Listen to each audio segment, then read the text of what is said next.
Y bien, estimados televidentes, nos encontramos en el Parque Rufino Tamayo en una tarde esplendorosa y en un lugar apropiado, diría yo, para la reflexión, para el análisis, para los cuestionamientos, ¿por qué no? Y para hablar, bueno, de lo que es la libertad en el arte. Óscar, primero, pues qué gusto saludarte. Por fin nos encontramos acá, teníamos mucho tiempo con esta deuda de querer platicar y ya se nos hizo, ¿no? Sí, muchas gracias por la invitación. Y sí, pues hubo 1000 problemas. Se aplazó mucho, pero finalmente aquí estamos. Aquí estamos. Y Óscar, bueno, tu origen, entre otros, ya sé que eres polifacético, pero entre otros, o un origen fundamental es el jazz, la música de libertad por excelencia, diría, y que pareciera ser que está muy acorde con lo que son las nuevas corrientes del arte en general, donde no solo el jazz, que repito, parte de veras de la libertad, de la ruptura, de muchas cosas.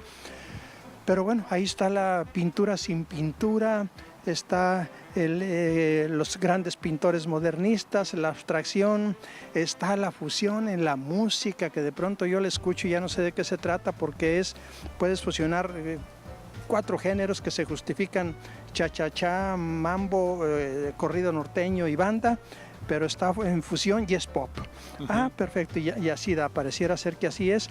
Así también anda la literatura con la poesía, por decirte algo, la novela contra la novela, en fin, como que el arte tiene este sacudimiento y un predominio por la libertad. Quiero entender que entre libertad y libertinaje hay límites. Sí. Tú que has analizado y vivido la cultura, pues tú estás viviendo la cultura, no solo de la música, ¿cómo ves esto? Pues yo creo que hay mucha desinformación y mucha confusión. ¿Por qué? Por décadas se han creado, sí, como bien dices, corrientes artísticas muy interesantes, pero también teorías artísticas muy interesantes. Al mismo tiempo ha habido corrientes artísticas desinformadoras que parten de la ignorancia, e igualmente estas corrientes de pensamiento que no están bien informadas, que no respetan la tradición, no tienen información de la tradición y se les hace fácil andar sacando cosas por abajo de la manga. No es tan sencillo, no solo en el arte, tampoco en la ciencia, en la filosofía, en la teología. En ninguna rama del conocimiento puedes ignorar el pasado, la historia. Entonces, esta desinformación de la que hablo es producto precisamente de eso. Ahora, el público que no es especialista, pues realmente termina estando con una confusión tremenda. Ese es el tema. Y pareciera que es lo que algunos celebrarían o buscarían, pero quienes andamos en esto de manera profesional desde hace tiempo, pues sabemos que no es tan sencillo, no es tan simple como decir, ahora yo inventé esto de la nada e ignoré toda la tradición. Y lo que sí ha pasado es que después a eso le invierten mucho dinero en publicidad y luego termina el público confundido, como digo. Pero el hecho de que algo, una corriente, un artista o una obra sea famosa, no significa que sea necesariamente importante o trascendente o que realmente vaya a marcar algo que se vaya a quedar por mucho tiempo. Yo sí pienso que, si bien eso ha sucedido, sobre todo en el arte popular, tiene su tiempo limitado, porque lo que ha hecho trascender el arte precisamente son sus fundamentos sólidos, y cuando algo no lo tiene, está condenado a no durar, porque eso lo hacen que aparezca en escena a través de la mercadotecnia, a través del dinero o de la publicidad, pero nada más, o sea, realmente no tiene un fundamento artístico y no va a trascender. Ahora, apegarnos a los fundamentos que tú dices, no hablas de inmovilidad, de que tengan que estar los mismos conceptos tal cual como fueron creados hace décadas, siglos o lo que sea. Sí, cuando uno empieza a discutir o de intercambiar ideas con alguien, ese es el primer argumento, pseudoargumento, porque es una falacia, claro. En el que aparece, ¿no? Entonces estás diciendo esto otro, que es lo contrario. No estoy diciendo eso. Estamos estrictamente hablando de algo que ha sucedido por milenios. Los griegos lo usaron, los romanos, los egipcios, los celtas, los sumerios. Todos ellos tienen un linaje artístico, un linaje científico, un linaje filosófico y una historia que hay que respetar. Todo lo que somos hoy culturalmente viene de allá.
Hacerle entonces para respetar el pasado, ser fiel a la tradición, pero tú estás con una guitarra electríca, Así ya es. no con la antigua guitarra, qué sé yo, ni con el arpa de David, por decirte algo.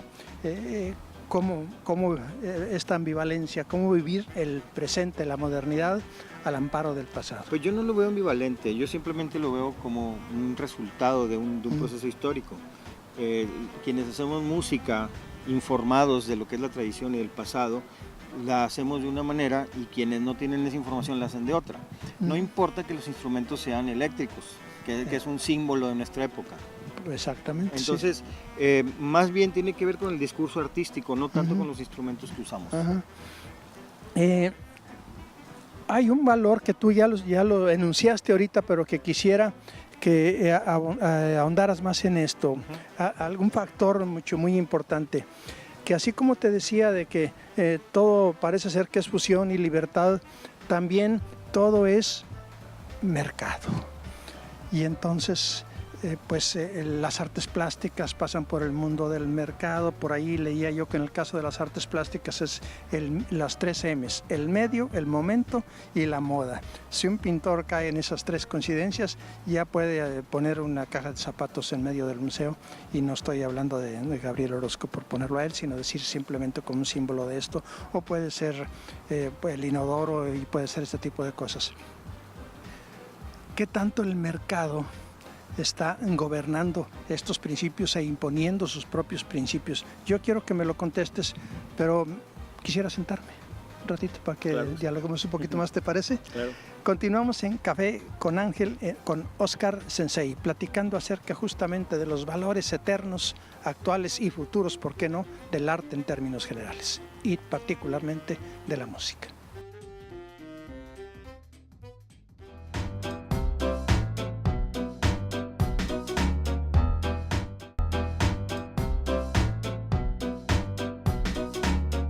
Óscar Sensei, te preguntaba cómo interfiere el mercado, el mundo del mercado en términos generales en el arte, y en el mundo en particular del jazz en el que tú estás inmerso. Es muy importante el mercado porque en el capitalismo, que es el sistema económico en el que están la mayoría de los países inmersos, es el vehículo a través del que nos movemos todos, y los artistas no somos la excepción. Entonces el mercado es muy importante porque tenemos que insertarnos. Ahora, muchos creen que el mercado solo son los grandes aparadores y las grandes empresas, y no es así. El mercado es muy amplio, existen los artistas independientes, los foros independientes, y existen los corporativos, desde chiquitos, medianos y grandotes. Sí hay grandes jugadores en el mercado del arte, y que van imponiendo determinadas corrientes, modas, artistas, obras, pero pues hasta ahí simplemente ese es su papel. Eso no representa todo el arte, representa una parte nada más. Ahora, aplicando ya toda esta realidad que estamos viviendo y todos estos contrastes, quisiera entrar al terreno de tu música, que es el jazz. Y lo primero es, bueno, ¿cómo y por qué la eliges? Buena pregunta. Yo más bien creo que me eligió a mí. Yo no pensé nunca, antes de estudiar música, que me fuera a dedicar al jazz. Yo ni conocía el jazz.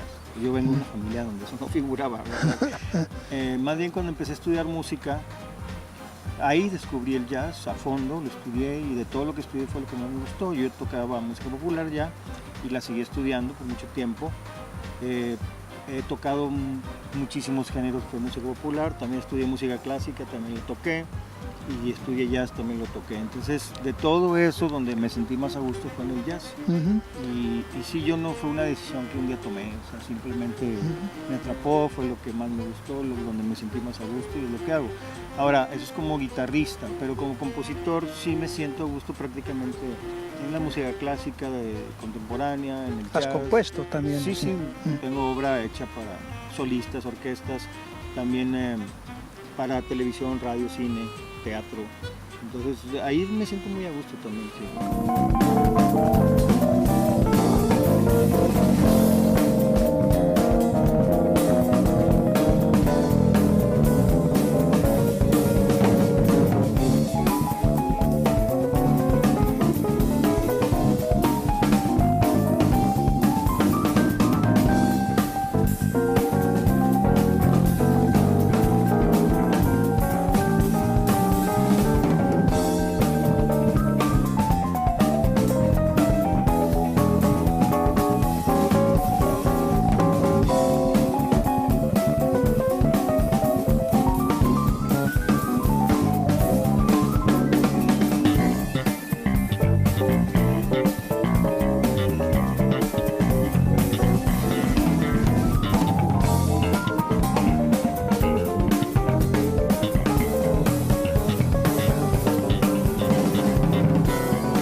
Martín Acosta, un aplauso para él.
Vamos a regresar al jazz, que bueno, es por lo, entre otras de tus razones que me llevaron a acercarme a ti y de admirarme por todo lo que haces, lo puedo decir sin reparo alguno, y pues felicitarte por lo que he escuchado y verte cómo estás en el jazz, en el mundo de la guitarra. ¿Cómo concibes tú el jazz? ¿Tú qué idea tienes ahorita del jazz, que es una de tus razones de vivir? Pues yo considero que todo el arte retrata su época, su sociedad, su situación. Entonces, el jazz me parece un tipo de expresión artística muy urbano, muy representativo de la vida urbana. En sus diferentes corrientes puede haber unos muy puristas que buscan respetar la tradición como es, y hasta otros muy abiertos que aceptan cualquier corriente, que yo me considero de esos. Yo soy más de ideas abiertas, pero conozco la tradición muy bien también.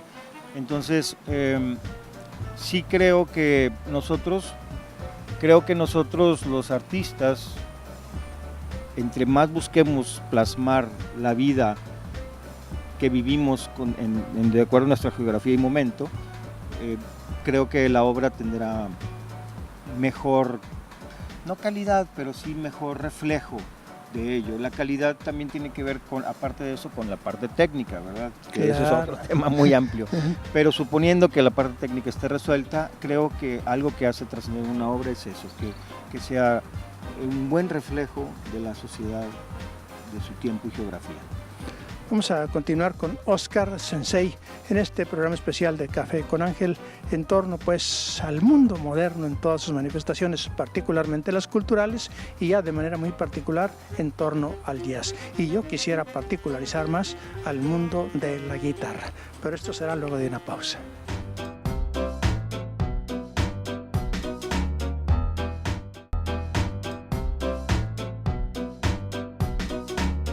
Continuamos, estimados televidentes, en Café con Ángel, platicando con Óscar Sensei. Para efectos, cuando menos de este momento, hombre eminentemente de jazz. Y digo para circunscribirnos o prometernos, cuando menos, que nos vamos a circunscribir a eso. A tu juicio, ¿dónde se origina de pronto el jazz, que de pronto no sabemos, se pierde por ahí en la bruma de los tiempos? Decimos muy bonito, ¿no? Sí, no se sabe a ciencia exacta los detalles. Lo que sí se sabe es que se origina en la región sureste de Estados Unidos, como una confluencia de la tradición africana que venía con los esclavos, que luego mucha gente creía que era bien sencillo, que vinieron millones de habitantes de África, y lo que mucha gente no toma en cuenta es que eran de países diferentes. Y eran de comunidades diferentes, Exacto. Hablaban idiomas diferentes, tenían genética diferente y obviamente música diferente.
Pero hay un jazz del cual de pronto yo he escuchado una aseveración un tanto despectiva cuando se habla del jazz mexicano. Pero es mexicano. ¿Tu opinión? Pues creo que nosotros mismos los mexicanos también somos así. Existe un debate que para mí es absurdo, pero existe, para muchos no lo es, y respeto para quien no lo es, de que no existe un jazz mexicano, sino un jazz hecho en México. Y esa es la diferencia de los términos. Para mí sí existe un jazz mexicano, porque yo hago esta analogía. ¿Existe la cumbia mexicana? Yo creo que sí. La cumbia mexicana no se origina en México, se origina en Colombia. ¿Existe la polca mexicana? Sí, pues no se origina aquí, se origina en Europa. Existe la música clásica mexicana, sí, pues se originó en Italia. Entonces el origen de la música no define o no tiene por qué ser una limitante para definir ese estilo o ese género en todos los países. Yo creo que la del jazz mexicano es el jazz que hacemos los mexicanos, además sin importar dónde lo hagamos, porque yo he grabado discos en México y en Estados Unidos, y los que grabo en Estados Unidos son tan mexicanos como los de acá, Claro. aunque haya usado músicos que no son mexicanos porque la obra es mía. Y si para que digan que es mexicana tengo que usar trompetas y guapangos, pues no, yo no uso trompetas de mariachi ni guapangos. Ni andas con el sombrero ni a caballo. No, yo hago funk, hago swing, hago jazz rock, y eso no deja de ser mexicano. Existe el rock mexicano también, existe el funk mexicano.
Para terminar nuestro programa, mi querido Oscar Sensei, pues y agradeciéndote de veras estas consideraciones en torno a la música, a la filosofía, al arte en general, en lo particular al jazz. Eres compositor. ¿Algunas de tus composiciones que consideres favoritas, que sean escuchables por cualquier medio, en YouTube, o que tienes los discos o lo que tú quieras, que tú sientas como tuyas, que a ti vamos, que sea tu guapango de Moncayo, por recurrir a por recurrir a ese ejemplo, con el debido respeto de Moncayo, ¿verdad? El público es el que lo hizo así y es otra cosa, pero vamos, tus melodías que digan, Oscar, claro, por supuesto. Pues me remitiría a las que más me pide el público, o las que son más populares, de mi disco Psicodrama que hice en Estados Unidos. Esas son las melodías de ese disco son las melodías más conocidas. Una es Psicodrama y la otra es Chinatown Dogs, o sea, los patos del barrio chino. Esos dos temas son como que los más escuchados. Tengo una balada también que es muy escuchada que se llama We Miss You Here, te extrañamos aquí. Esos como que son los temas que más la gente identifica con mi obra.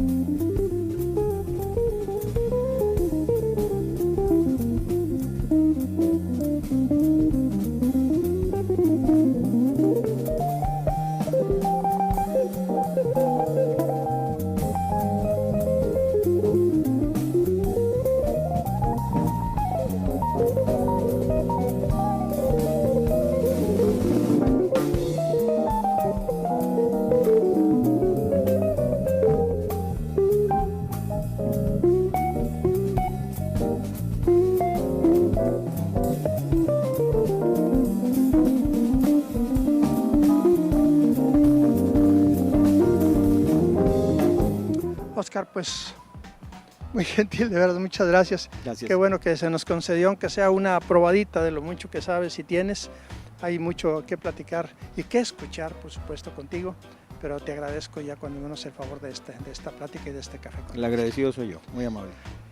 Y a ustedes, estimados televidentes, muchas gracias por habernos acompañado en otro Café con Ángel. Hasta la próxima.